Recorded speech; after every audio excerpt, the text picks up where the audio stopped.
In a small-town diner full of cruel laughter and spilled coffee, one woman quietly endures the shame of being stared at, mocked, dismissed. But when a stranger catches a glimpse of something on her wrist, everything stops. Chairs scrape, voices go silent. And with one unexpected salute, the entire room is flipped on its head. Because that tattoo? It's not just ink.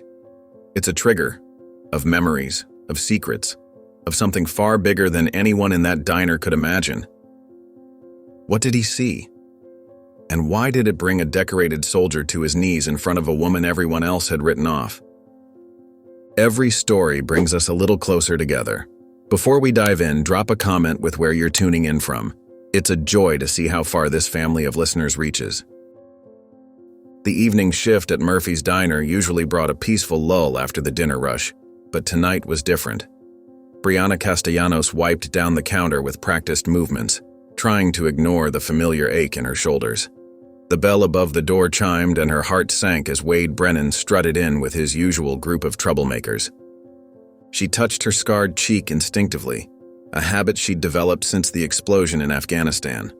The memory of that day, the screaming children, the burning heat, her father's final words, flashed through her mind. But she pushed it away just like she always did. Danny needed her to keep this job. Wade and his friends sprawled across two booths, their laughter too loud for the quiet diner. A few regular customers glanced up nervously, then quickly looked away. Everyone in Millbrook knew better than to cross Marcus Brennan's son. Brianna grabbed her notepad and approached their table. "Welcome to Murphy's. What can I get you tonight?" Wade's eyes fixed on her scars, his lips curling into a cruel smile. "Well, look what we got here, boys.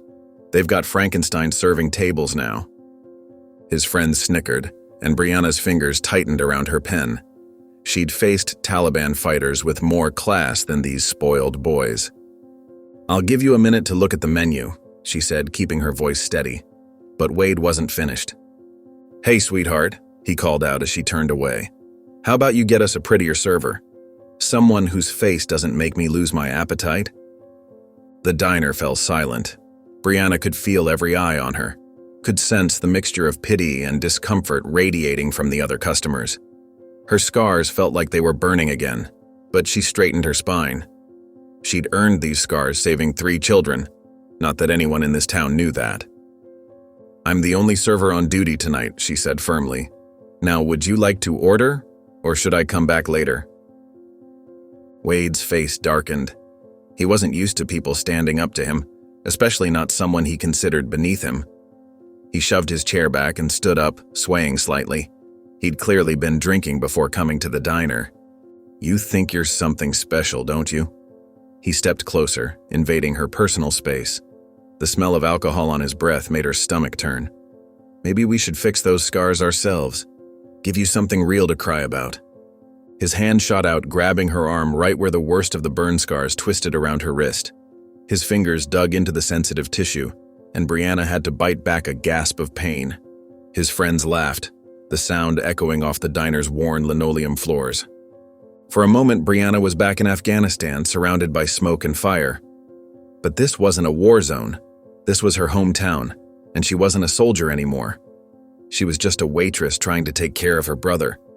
"Let go of my arm," she said quietly, but with the same steel in her voice that had once commanded troops under fire. "Or what?" Wade sneered, tightening his grip. "You gonna call Daddy to help you? Oh wait, I heard what happened to him. Wrapped his car around a tree, didn't he?" The lie the town believed about her father's death stung worse than Wade's grip. Her father had died a hero in Afghanistan, but the military's cover-up had buried that truth along with him. Now she had to stand here and listen to this drunk rich boy dishonor his memory. A few customers shifted uncomfortably in their seats, but no one moved to help. In Millbrook, the Brennan family's influence ran deep, and everyone knew the cost of crossing them. Wade's father owned half the town, and his construction company held contracts for every major project in the county. "I won't ask again," Brianna said, meeting Wade's bloodshot eyes. "Let go." Something in her gaze must have unsettled him because he released her arm with a shove. "Look at that, boys," he laughed, but there was an edge of uncertainty in his voice now. The freak thinks she's tough. Brianna took a step back, her arm throbbing where he'd grabbed her. She could already feel bruises forming beneath her scars. I think you should leave. Wade's face twisted with rage at being dismissed. He wasn't used to anyone standing up to him, especially not someone with scars like hers. This isn't over, he snarled, knocking over a glass of water as he pushed past her. You'll learn your place in this town just like everyone else. His friends followed him out, leaving behind upturned chairs and scattered menus.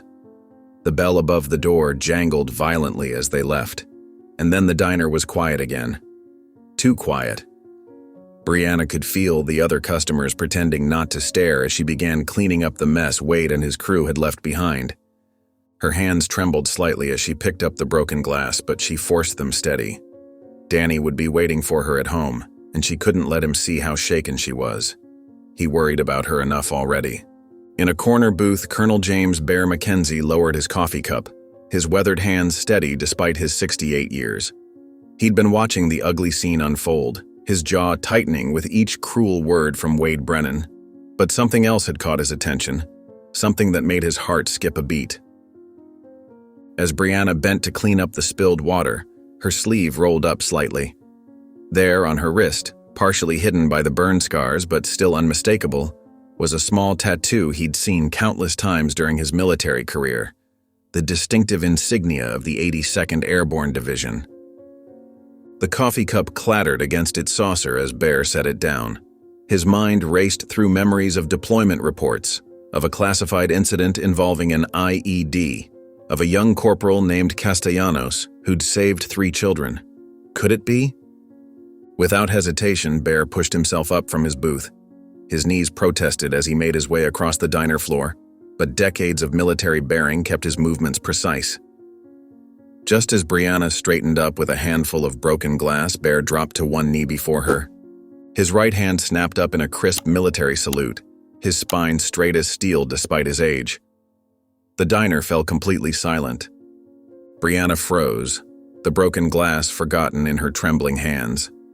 Her eyes widened as she stared down at the older man, recognition flickering across her scarred features. She knew a proper military salute when she saw one. She'd given and received enough of them herself. "Sir," she whispered, her voice barely audible in the hushed diner. "Please, you don't need to—" "With respect, Corporal," Bear's voice carried clearly through the silence, still holding his salute. "I believe I do." Wade Brennan, who hadn't made it all the way to the door, spun around at the word corporal, his face twisted in confusion, then anger. "What's this supposed to be, old man? Some kind of joke?" Bear didn't move, didn't even glance in Wade's direction. His eyes remained locked on Brianna, showing her the respect she'd earned but never received. Other customers watched in stunned silence, coffee cups frozen halfway to their lips, forks suspended over half-eaten meals.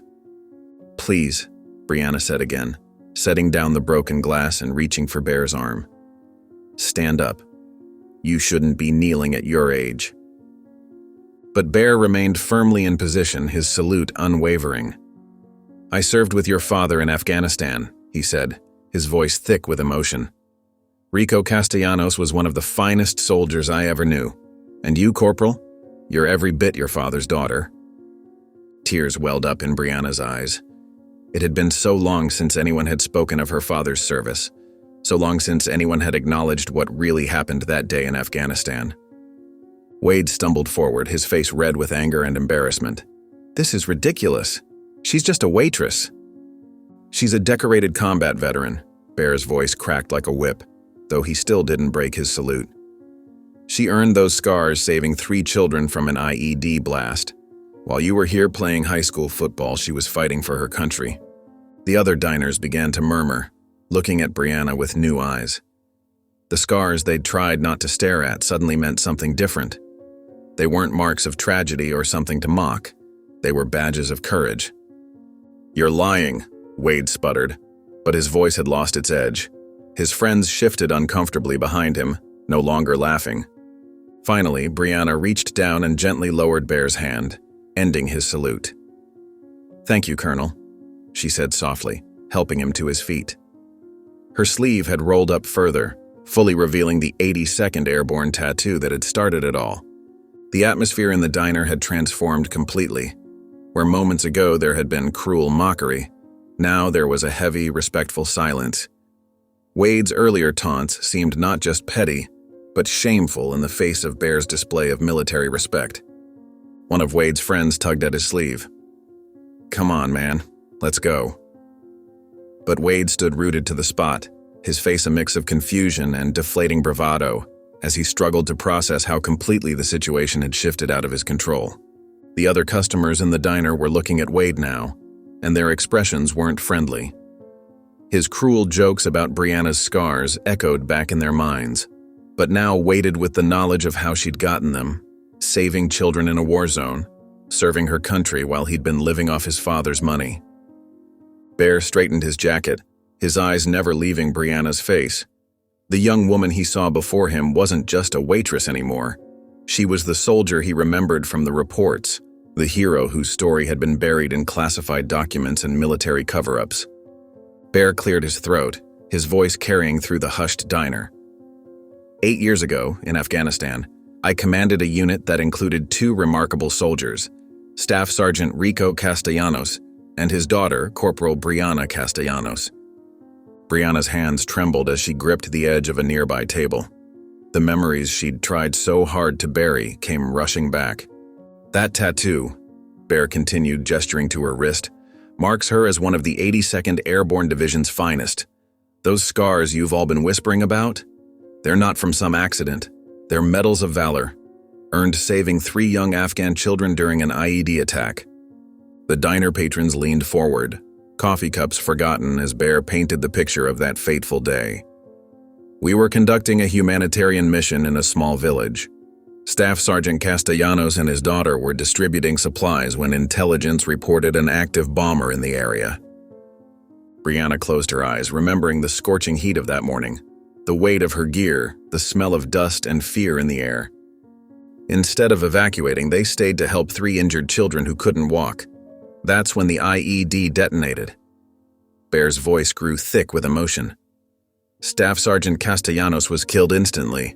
Corporal Castellanos, despite being wounded herself, threw her body over those children. She shielded them from the worst of the blast. Someone gasped. A coffee cup clattered against its saucer. She was 27 years old, Bear said, his weathered face etched with pride and pain. The explosion left her with 3rd-degree burns and extensive scarring, but those 3 children survived because of her actions. Wade Brennan, who had been mockingly calling her Frankenstein just minutes earlier, took an unsteady step backward. The smirk had vanished from his face, replaced by something that looked like shame. Her military career ended that day, Bear continued, but not before she earned commendations that should have included the Silver Star. Instead, due to classified mission parameters and bureaucratic red tape, her heroism was buried in redacted reports. Her father's sacrifice went similarly unrecognized. Brianna found her voice, though it quavered. "Colonel Mackenzie, please." "No, Corporal," Bear said firmly. "These people need to know. They need to understand what real courage looks like." He turned to face the other customers. While some folks were living comfortable lives here at home, this woman was putting her life on the line for her country. Those scars you've been staring at? They're the price she paid for saving 3 innocent lives.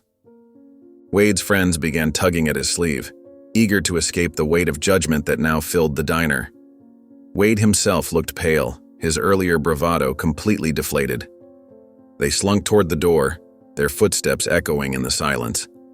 An elderly woman at a nearby table dabbed at her eyes with a napkin. A truck driver who'd been a regular customer for years stood up and offered Brianna a respectful nod. One by one, the other patrons began to see her differently, not as the scarred waitress they'd pitied or avoided, but as the hero she truly was. "I didn't want anyone to know," Brianna said softly. "After Dad, after everything, it was easier to just start over." "Your father would be proud of you," Bear said, placing a gentle hand on her shoulder. "Both for what you did that day and for how you've carried on since. Taking care of your brother Danny, working double shifts here. That's the same courage you showed in Afghanistan, different battlefield, same soldier. The diner's owner, Murphy himself, emerged from the kitchen. He'd heard everything. His face was red with emotion as he approached Brianna. "All this time," he said, shaking his head. "You've been working here 2 years and I never knew. Why didn't you say something?" Brianna touched her scarred cheek self-consciously. "Because I didn't want to be the wounded veteran. I just wanted to be normal, to take care of my brother, to..." Her voice trailed off. "To forget," Bear finished for her. "But some things shouldn't be forgotten, Corporal. Some sacrifices deserve to be remembered." The last of Wade's crew disappeared through the door, leaving behind their half-finished meals and their shattered assumptions about the scarred waitress they'd tormented. Other customers were standing now, gathering around Brianna with expressions of respect and admiration. The same people who had averted their eyes from her scars now looked at her with understanding and gratitude. "Your father was a hero," Bear said firmly. "And so are you, Corporal Castellanos. It's time people knew that..." Brianna straightened her spine, unconsciously falling into the military bearing that had once been second nature. For the first time in years, she didn't try to hide her scars. They were, as Bear had said, medals of valor, proof of a courage that no amount of cruel mockery could diminish. After the diner had emptied and Murphy had insisted Brianna take the rest of her shift off, Bear led her to a quiet booth in the corner. His weathered face had grown serious, the pride from earlier replaced by something darker. "There's more to the story, Corporal," he said, his voice low. "Things you need to know about what really happened that day, and why you've been struggling ever since." Brianna settled into the vinyl seat, her hands wrapped around a fresh cup of coffee. "What do you mean, Colonel?" "That mission, the one where we lost your father, it wasn't just a routine humanitarian operation." Bear leaned forward, his eyes scanning the empty diner. The intelligence was bad, deliberately bad. Brianna's grip tightened on her cup. "What?" General Harrison Vance, our commanding officer at the time, had received credible warnings about active insurgents in the area. But he ignored them because he was under pressure to show results. He needed a successful humanitarian mission for his next promotion. The coffee in Brianna's cup rippled as her hands began to shake. "Are you saying..." "I'm saying your father died because of a command decision to prioritize politics over soldier safety." Bear's voice was heavy with regret. "And afterward, when the truth started coming out, Vance moved to bury it all. He's running a private military contracting company now, making millions. Can't have anyone digging up old scandals." Brianna set her cup down before she could drop it. Is that why they rushed my medical discharge? Why Dad's posthumous commendation never came through?" Bear nodded grimly. "I've spent 8 years fighting the system, trying to get proper recognition for both of you. But every time I make progress, something happens. Paperwork disappears. Witnesses get reassigned. And always there's Vance's influence in the background." "My Silver Star nomination," Brianna whispered, "it just vanished. They told me the documentation was incomplete." "Because Vance made it vanish. A Silver Star would have meant an investigation into the circumstances. Questions he couldn't afford to have asked." Bear pulled out a worn leather folder from his jacket. "I've kept copies of everything. The original mission briefings, the altered after-action reports, the medical evaluations they tried to bury." Brianna's scarred hands trembled as she opened the folder. There it was, her father's original commendation paperwork, her own service records, all marked with clear evidence of tampering. "Without those commendations, without proper recognition of your service," Bear continued, "you've been fighting with one hand tied behind your back. No veteran's preference for federal jobs. Limited access to certain benefits. Even civilian employers look at an undecorated service record differently." The realization hit Brianna like a physical blow. All these years of struggling to find decent work, of being passed over for positions she was qualified for, of barely making ends meet while caring for Danny. It wasn't just bad luck. It was by design. "They didn't just cover up what happened," she said, her voice hollow. "They made sure we'd stay quiet by making it impossible for us to get ahead." Bear reached across the table and covered her scarred hand with his own. Your father was one of the finest soldiers I ever served with. What happened to him? What happened to you? It's a disgrace to everything the uniform stands for. Does Danny know? Brianna asked suddenly. About any of this? No. Bear shook his head. As far as the official record shows, your father died in a routine operation, and you received an honorable but unremarkable medical discharge. The truth is buried under layers of classified documents and redacted reports. Brianna stared at the papers at the evidence of how thoroughly they'd been betrayed by the very institution they'd sworn to serve. General Vance, he just got away with it, built his private empire on my father's grave. So far, Bear said, a hint of steel entering his voice. But I didn't track you down just to tell you the truth, Corporal. I found you because after 8 years, I finally have a way to make things right.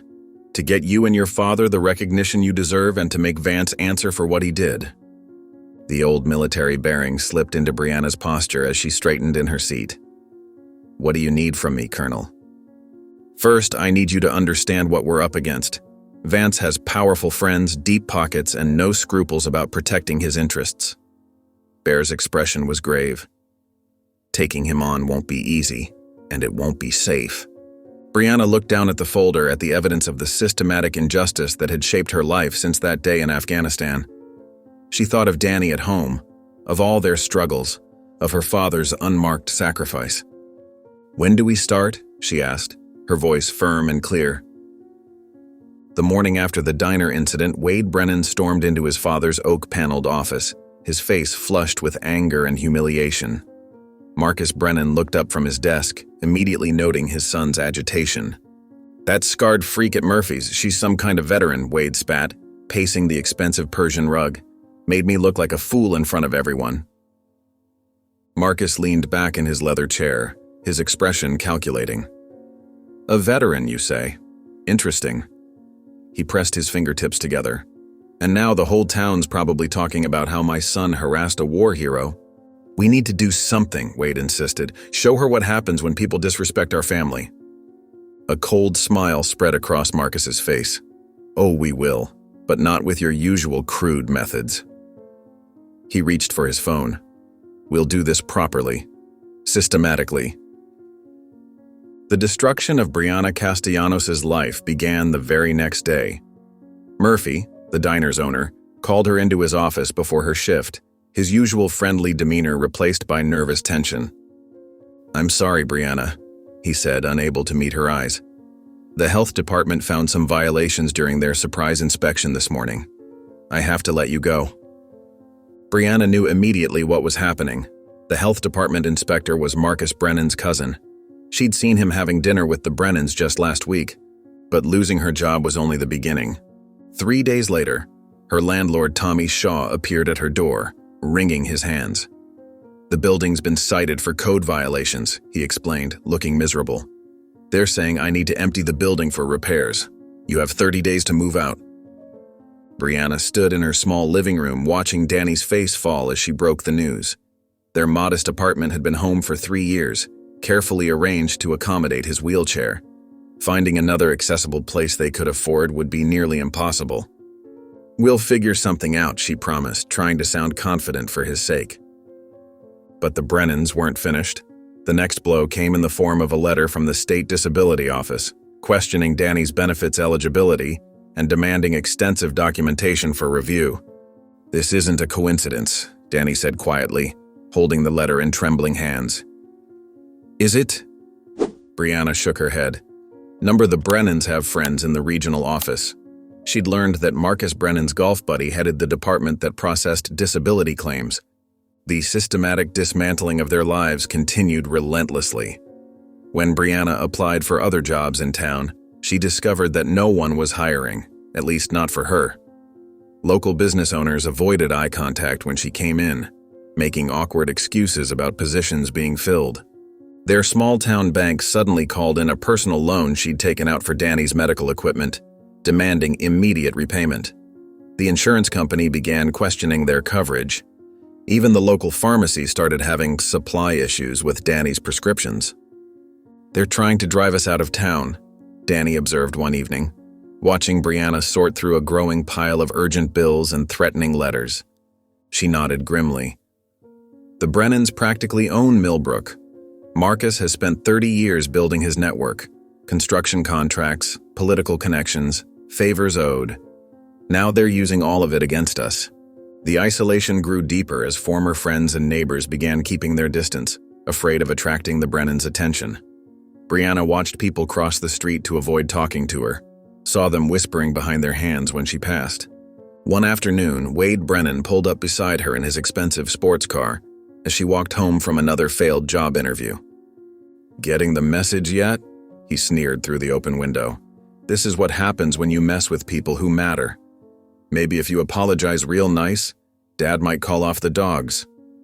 Brianna kept walking, her scarred face held high, but inside her stomach churned with worry. Their savings were nearly gone. Danny's next medical appointment was coming up, and she had no idea how they'd pay for it. The eviction deadline loomed closer every day. That night, she sat at their small kitchen table after Danny had gone to bed, staring at their dwindling resources. The Brennans had systematically stripped away every support system, every safety net, using their corrupt influence to turn the entire town against them. The unfairness of it all hit her hard. She'd survived war, saved lives, carried the scars of her sacrifice, only to be driven to the brink of ruin by a spoiled rich boy's wounded pride and his father's cold vindictiveness. A single tear rolled down her scarred cheek as she looked at a photo of Danny and their father, taken before everything changed. She'd promised to take care of her little brother, but the Brennans' campaign of destruction was making that promise harder to keep with each passing day. The walls were closing in, and for the first time since that terrible day in Afghanistan, Brianna Castellanos felt truly afraid. Colonel James Bear McKenzie sat in his home office surrounded by stacks of military records and correspondence. For 8 years, he'd been fighting to get proper recognition for Rico and Brianna Castellanos, only to hit endless bureaucratic roadblocks. But now, watching the Brennans systematically destroy Brianna's life, something clicked. He spread out the latest rejection letter from the Department of Defense regarding his request to review the classified Afghanistan mission files. The signature at the bottom caught his eye, Assistant Director Thomas Brennan. "Well, well," Bear muttered, leaning forward in his chair. "Marcus Brennan's brother." He pulled up his laptop and began digging deeper. Hours of research revealed a web of connections he'd missed before. The private military contracting company run by General Harrison Vance had awarded millions in security contracts to Brennan Construction. Campaign contribution records showed substantial donations from both Vance and Marcus Brennan to the same political action committees. "They're all in bed together," Bear said to himself, his weathered face grim. "Vance needs to keep that mission buried, and the Brennans are helping him do it." The sound of rain against his window drew his attention to the storm building outside. He thought of Brianna and Danny, due to be evicted the next morning.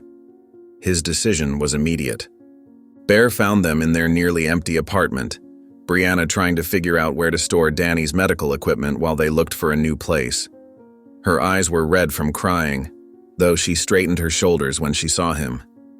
"I know why they're coming after you," Bear said without preamble, "and I'm not letting you face this alone. Pack what you can. You're both staying with me." Brianna started to protest, but Bear held up his hand. "This isn't charity, Corporal. This is what we do for our own." Danny looked between them. "Are you sure, Colonel? We don't want to be a burden." Bear's expression softened as he looked at the young man. "Son, your father saved my life in Kandahar. Taking care of his children is a privilege, not a burden." An hour later, they were settled in Bear's modest ranch house. It wasn't fancy, but it was wheelchair accessible thanks to modifications he'd made years ago for veteran friends. He helped them arrange Danny's room, making sure all his medical equipment was properly set up. That evening, over a simple dinner of beef stew, Bear explained what he'd discovered. "General Vance has been working with the Brennans to keep your story buried. That mission went bad because of corruption. Defective equipment from one of Vance's preferred contractors, ignored intelligence reports, corners cut for profit. If your heroism gets recognized, it could expose everything." Brianna gripped her spoon tightly. So they're not just trying to run us out of town. They're trying to keep us quiet. Exactly. Bear nodded. But they didn't count on you having backup. The next morning, Bear made some calls. By afternoon, his living room was filled with veterans from his Veterans of Foreign Wars post. Men and women who'd served in conflicts from Vietnam to Afghanistan. They listened intently as Bear laid out the situation. These people are trying to bury the truth about one of our own, he concluded. Are we going to let that happen? The response was immediate and unanimous. Sarah Chen, who'd served as an intelligence officer, offered to help dig through records. Mike Rodriguez, now a local reporter, promised to start asking questions about the Brennan's construction contracts. Others volunteered to help move the rest of Brianna and Danny's belongings, provide security, and spread the word through veteran networks. The Brennans think they own this town, said James Wilson, a former Marine who owned a local garage. But they forgot about us. We take care of our own. Over the next few days, Bear's house became command central for their investigation. Veterans dropped by regularly, bringing information, offering support, and often staying for meals. Danny thrived in the atmosphere of camaraderie, while Brianna gradually relaxed, surrounded by people who understood her experiences. One evening, Bear found Brianna sitting on his back porch staring at the stars. "Thank you," she said quietly. "Not just for taking us in, but for believing in me, for fighting for the truth all these years." Bear settled into the chair beside her. "Your father was like a brother to me, which makes you family." He paused, choosing his words carefully. "I couldn't save Rico that day, but I can make sure his sacrifice and yours isn't forgotten." Inside, they could hear Danny laughing at something one of the visiting veterans had said. The sound made Brianna smile, even as tears gleamed in her eyes. "We're going to expose them," Bear promised. "Vance, the Brennans, all of them. They thought they could intimidate a wounded warrior and her disabled brother. Instead, they woke up an army." Bear McKenzie was alone in his house on a quiet Tuesday afternoon. Brianna had taken Danny to his doctor's appointment, leaving the old colonel catching up on paperwork related to their investigation. The sound of breaking glass shattered the peaceful silence. Before he could react, 3 men in dark clothing burst through his back door. Bear recognized Wade Brennan's sneering face among them. The colonel reached for his phone, but one of the intruders knocked it away. "You should have minded your own business, old man," Wade said, cracking his knuckles. Bear stood tall, his military bearing evident even in the face of danger. 3 young thugs against one 68-year-old veteran? Marcus Brennan must be real proud of his boy. The first punch caught Bear in the jaw. He managed to block the second, his combat training kicking in despite his age. But there were too many of them. They knocked him to the ground, their boots finding his ribs and back.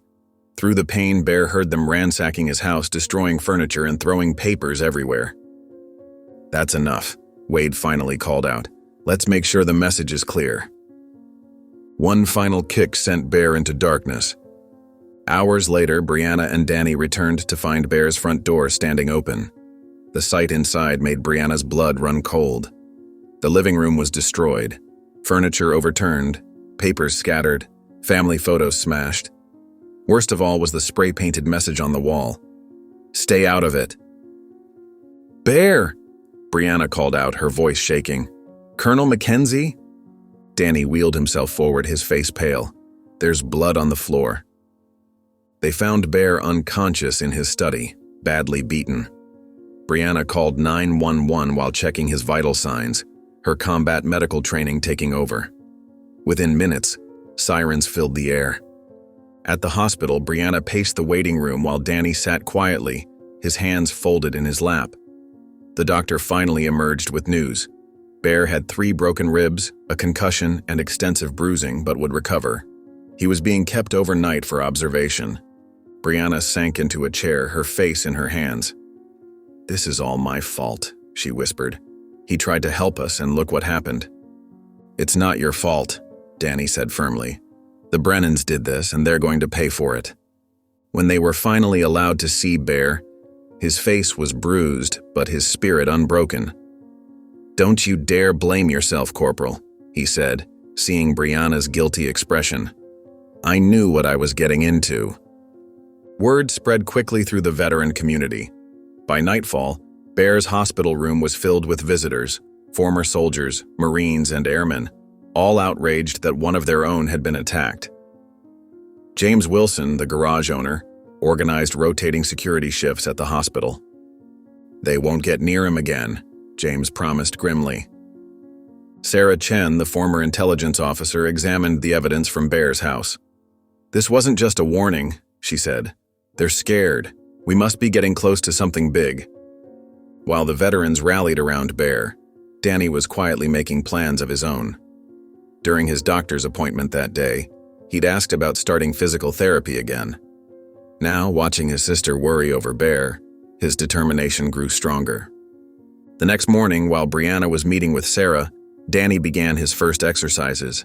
His legs were weak from years in the wheelchair, but he refused to give up. Every movement hurt, but he kept going, thinking of his sister's sacrifices and Bear's courage. "I won't be helpless anymore," he muttered through gritted teeth. Over the next few days, as Bear recovered in the hospital, the veterans' investigation intensified. Mike Rodriguez, the reporter, published a story about the attack, carefully avoiding direct accusations but raising questions about local corruption. Other veterans came forward with stories of intimidation by the Brennans. Brianna split her time between helping with the investigation and visiting Bear. Each time she saw his bruised face, her guilt warred with growing anger. The Brennans had taken her job, her home, and now they'd hurt someone she cared about. "I should have known they'd resort to violence," she said one evening, sitting beside Bear's hospital bed. Bear reached out and gripped her hand. "Listen to me, Brianna. Men like Marcus Brennan and General Vance, they think their money and power put them above the law, but they've never faced anything like this. A whole community of veterans standing together? That's more powerful than any corrupt businessman."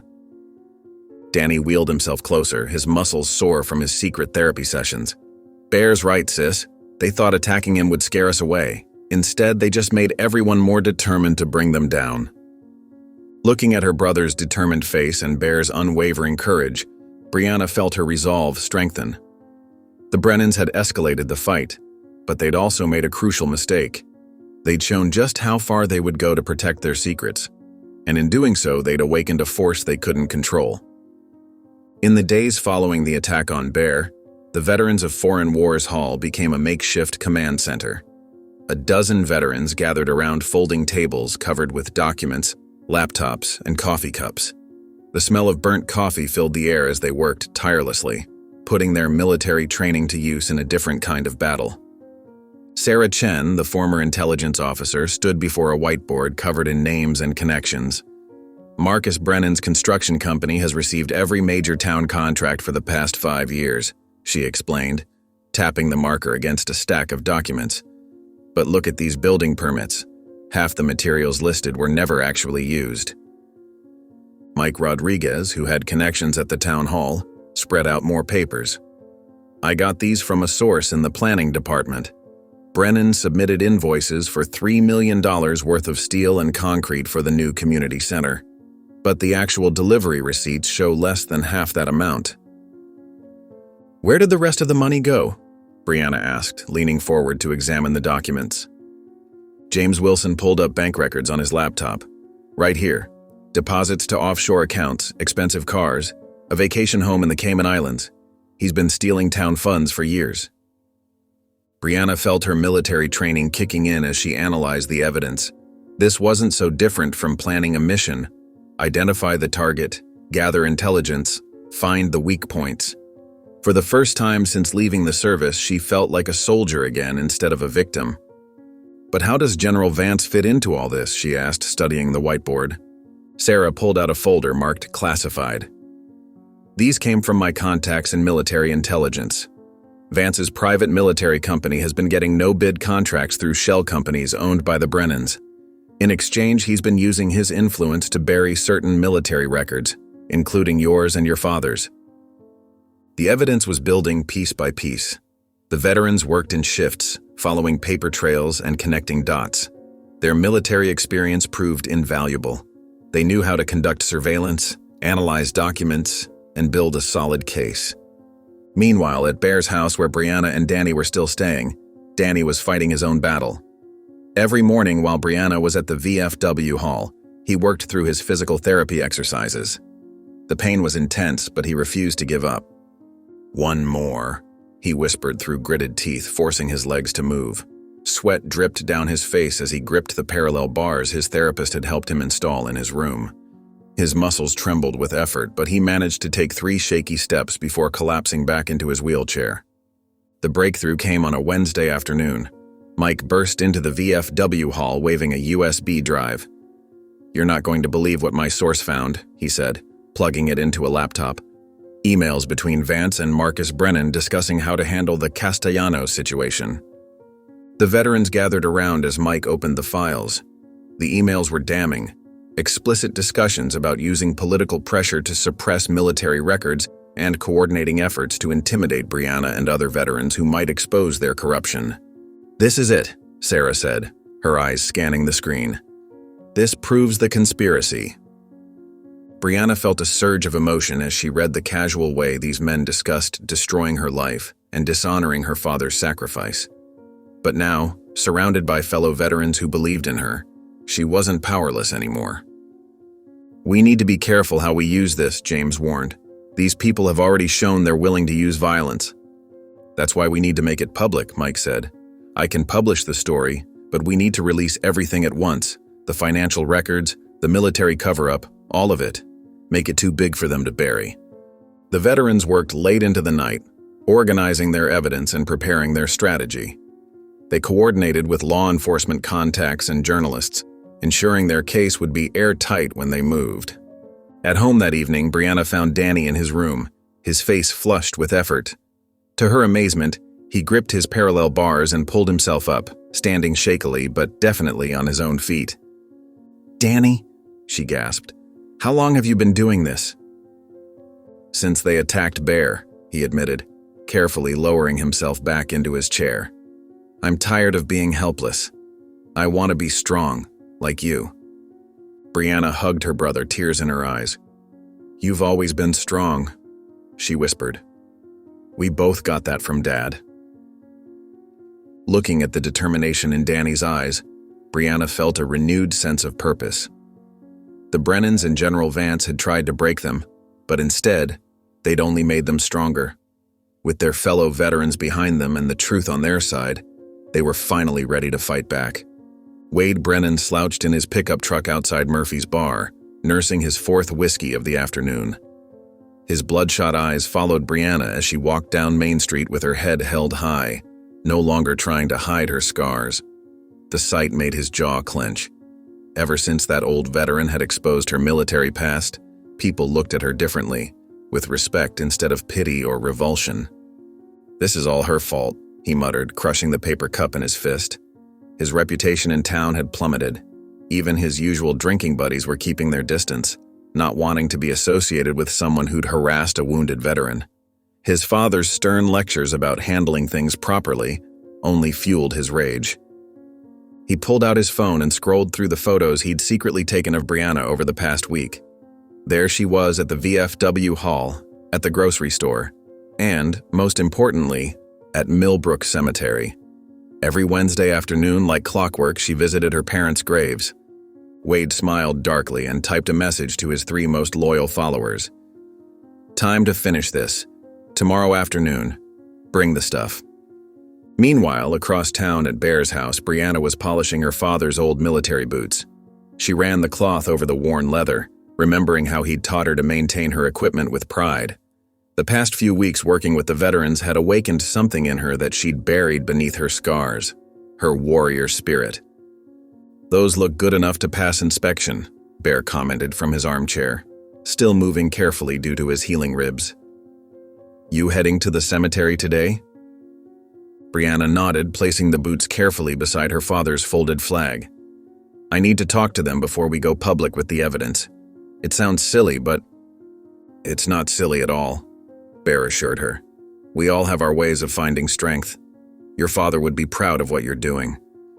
Later that afternoon, Brianna drove to Millbrook Cemetery. The autumn air was crisp, and fallen leaves crunched beneath her feet, as she walked the familiar path to her parents' graves.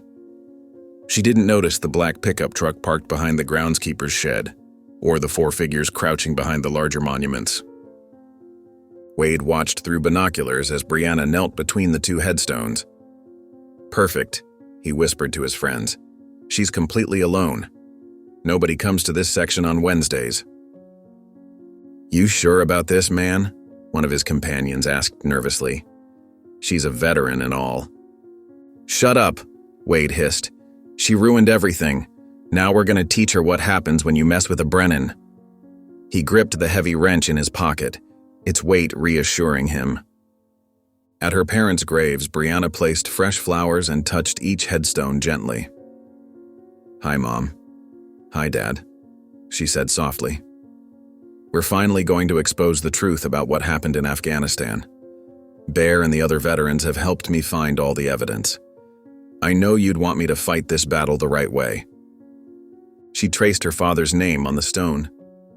"I used to think these scars were a mark of shame, something to hide, but they're really a badge of honor, aren't they? Proof that I was willing to sacrifice everything to save those children, just like you taught me." The sound of approaching footsteps made her pause. Her military training kicked in. Too many feet, moving with purpose, trying to be quiet but not quite succeeding. She remained still, using her peripheral vision to assess the threat. Four figures were spreading out behind her, attempting to surround her position. Their breathing was heavy, excited. She caught the glint of metal tools in their hands. Wade's voice broke the cemetery silence. "Well, if it isn't Frankenstein, talking to herself." His words slurred slightly. "You know, I've been thinking about how to fix those scars of yours. Maybe add a few more to match." Brianna didn't move yet, her mind calculating distances and angles like she'd been taught. Her muscles tensed, ready. She might be outnumbered, but she had something these entitled boys didn't: years of combat training and the experience of real battle. "4 against 1, Wade?" she asked calmly, still kneeling. "Those odds seem about right for someone like you." She could hear them moving closer, their confidence growing with each step. Wade laughed, a harsh, ugly sound. "You're not so tough without your veteran friends around. Time to learn your place in this town." The autumn wind rustled through the trees and fallen leaves skittered across the graves. Brianna felt an almost supernatural calm settle over her, the same feeling she'd had before combat operations. She was no longer the scarred waitress they thought they could intimidate. She was Corporal Castellanos of the 82nd Airborne Division, and these boys had no idea what they were walking into. Wade raised the wrench, his shadow falling across her father's headstone. "Any last words, soldier girl?" Brianna's lips curved in a slight smile as she prepared to move. "Just something my father taught me," she said quietly. "Never bring a wrench to a gunfight." Brianna tensed as Wade and his thugs closed in around her. The wrench in Wade's hand caught the afternoon sunlight, and she could smell alcohol on his breath even from several feet away. Her military training kicked in automatically. Assess threats, identify escape routes, prepare for engagement. "Look, boys, she's actually scared," Wade sneered, swinging the wrench casually. "Not so tough without your old man Bear around to protect you." A twig snapped somewhere behind the large oak tree to her left. Wade's head jerked toward the sound, momentarily distracted. That's when Brianna made her move, rolling sideways and sweeping her leg out to catch one of Wade's friends behind the knees. He went down hard with a surprised yelp. "What the?" Wade started, but was cut off by a booming voice. "Drop the weapons, boys!" Colonel James Mackenzie's command carried across the cemetery with parade ground authority. He emerged from behind a monument, flanked by 6 veterans from the VFW post. Despite his recent injuries, Bear stood tall, his weathered face set in granite determination. Wade's remaining friends hesitated, looking uncertainly at their makeshift weapons: a length of pipe, a tire iron, brass knuckles. The odds had suddenly shifted dramatically against them. "This isn't your business, old man," Wade snarled, but his voice wavered slightly. "You made it our business when you targeted one of our own," Bear replied, moving forward with his fellow veterans. They spread out in a practiced formation, their military training evident in every step. Last chance to walk away, son. Instead of backing down, Wade lunged at Brianna with the wrench. She blocked the blow with her forearm, just as her combat training had taught her, but the impact still sent pain shooting through her arm. The cemetery erupted into chaos as the veterans engaged Wade's crew. Bear grappled with one of the thugs while other veterans handled the remaining two. Despite their youth, Wade's friends were no match for trained soldiers. One by one, they found themselves disarmed and pinned to the ground. But Wade had apparently planned for this possibility. He backed away from Brianna and pulled a pistol from his jacket. "Nobody move," he screamed, his face contorted with rage and fear. "I'll kill her. I swear I'll kill her." The veterans froze, recognizing the desperate look in Wade's eyes. The gun trembled in his hand as he pointed it at Brianna's chest. She stood perfectly still, her combat experience telling her that any sudden movement could trigger his finger. "Wade," she said calmly, "you don't want to do this, you're just making things worse." "Shut up," he shouted. "You ruined everything. My reputation, my family's respect. All because of you and your stupid scars." None of them noticed the figure approaching silently from behind the chapel. Danny, moving carefully on braced legs, his wheelchair positioned at the top of the gentle slope. He had been secretly working with a physical therapist for weeks, rebuilding his strength, preparing for a moment when he might be needed. Wade's hand steadied as he took aim at Brianna. Time to end this. Danny saw his sister's life hanging in the balance and made his decision. He lowered himself into his wheelchair and released the brakes. With every ounce of strength he had gained through his therapy, he pushed off and rolled straight toward Wade. The wheelchair picked up speed on the slight incline. Wade never heard it coming. Danny's chair slammed into him from behind at full speed, sending both the gun and Wade flying. The pistol skittered across the grass as Wade crashed face first into a headstone with a sickening crack. "That's for my sister, you coward," Danny shouted from where he had tumbled from his chair. Police sirens wailed in the distance, growing closer. Someone in the neighborhood must have heard the commotion and called them. Wade lay groaning by the headstone, blood streaming from his broken nose, while his friends remained pinned under the watchful eyes of the veterans. Brianna rushed to Danny's side, helping him sit up. "Since when can you?" she asked, tears in her eyes. "Been working on it for weeks," Danny admitted with a small smile. "Wanted to be able to help protect you for once instead of the other way around." Bear approached them, looking proudly at Danny. "Well done, son, that was some mighty fine timing."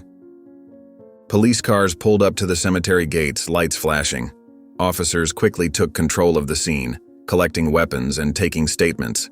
Wade was handcuffed despite his injuries, his true violent nature finally exposed for all to see. As paramedics checked Danny for injuries, Brianna hugged her brother tightly. "You saved my life," she whispered. "We're Castellanos," Danny replied simply. "It's what we do."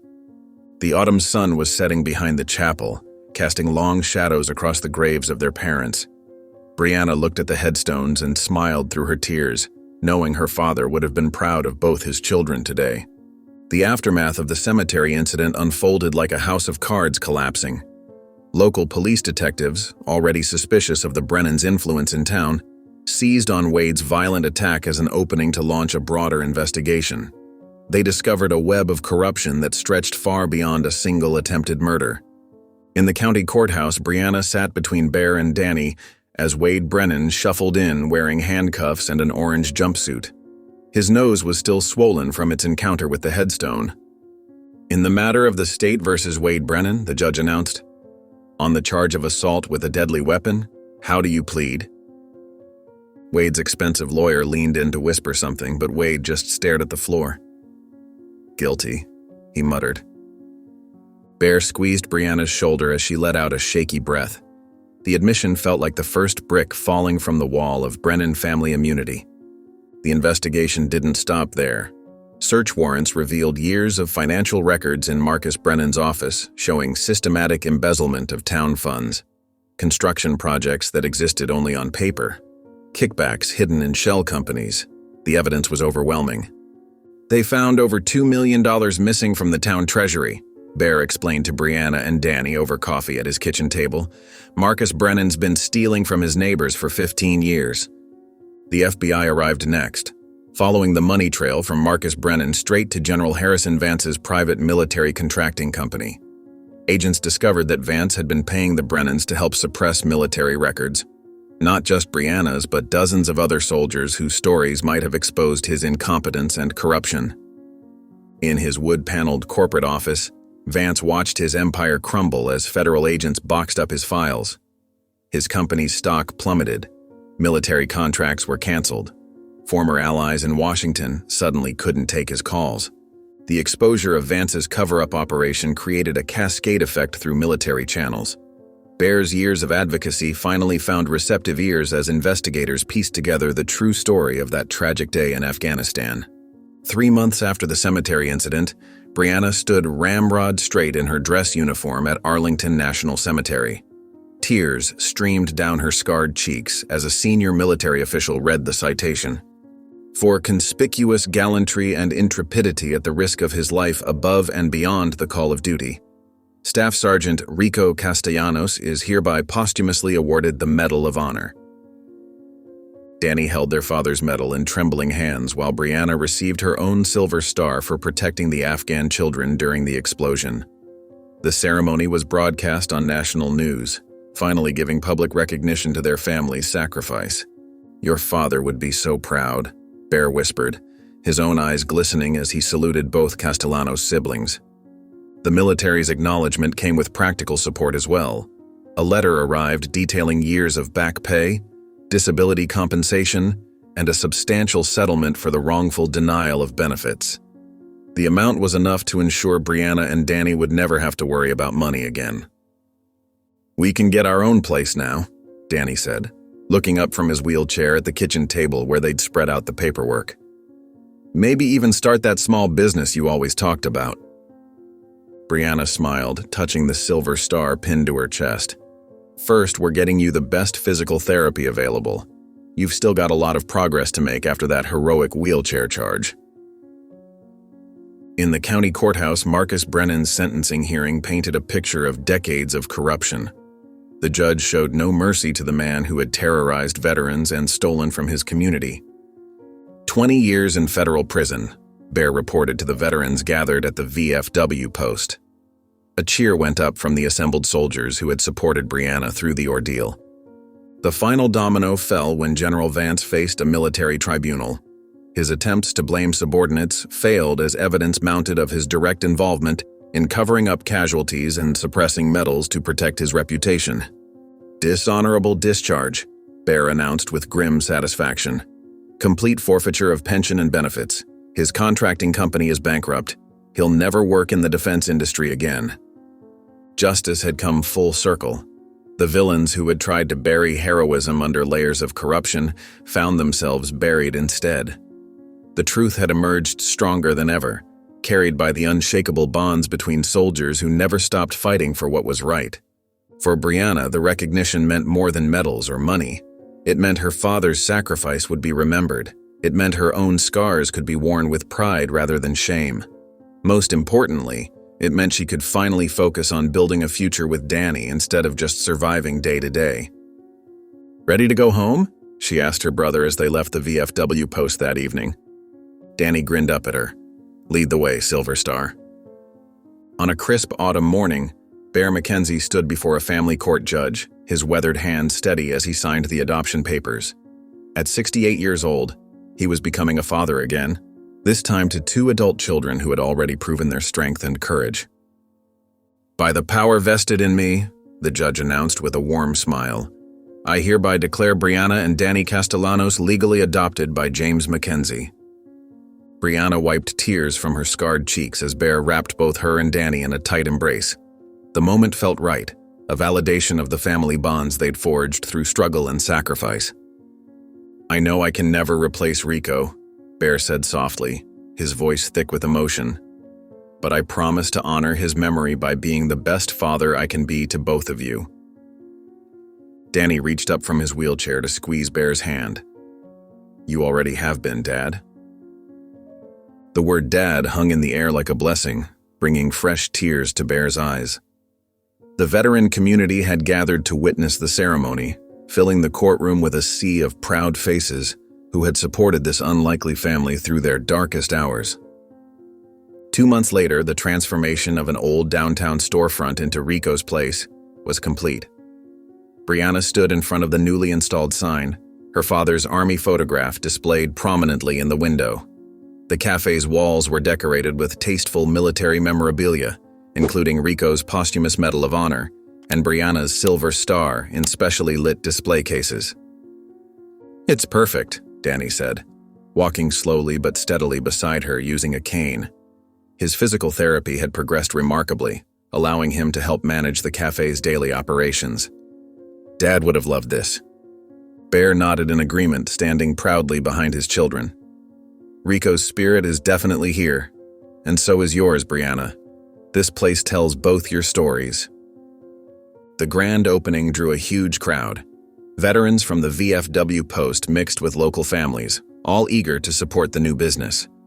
Brianna moved confidently through the space in her crisp white chef's coat, her scars no longer hidden but worn with pride as she served her father's secret recipe Cuban coffee and homemade pastries.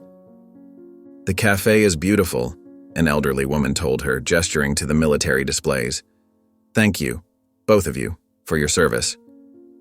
Brianna smiled, no longer flinching from attention. "Thank you for supporting our family's dream." Danny had found his own confidence managing the front counter with charm and efficiency. His wheelchair stood unused in a corner as he worked the register and chatted with customers. His recovery, a testament to determination and proper medical care made possible by the settlement money. The morning rush kept them busy, but Brianna paused occasionally to watch her brother work, marveling at how far they'd both come. The scared, vulnerable siblings who once struggled to survive had transformed into confident business owners, supported by a father's love and a community's respect. Bear became a fixture at the corner table, holding court with fellow veterans while keeping a protective eye on his children. His presence reminded everyone that Rico's Place was more than just a cafe. It was a testament to the unbreakable bonds between soldiers and the power of chosen family. During a quiet moment between lunch and dinner service, Brianna joined Bear and Danny at the family table. The afternoon sun streamed through the windows, highlighting the silver in Bear's hair and the proud set of Brianna's shoulders as she served them both fresh coffee. "I never thought we'd have this," she admitted, looking around at the thriving business that bore her father's name. "For so long, I was just trying to survive, trying to hide." "You don't have to hide anymore," Bear said firmly, his hand covering hers. "You're a hero, Brianna. Both you and Rico. This place makes sure everyone knows that." Danny set down his coffee cup and smiled at his sister.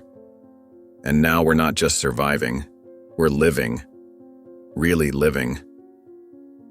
Brianna looked at her chosen family, the brother who had fought his way back to mobility, the father who had given them a second chance at belonging, and the supportive veteran community that filled the cafe with warmth and understanding. Her scars caught the sunlight, but she no longer felt shame.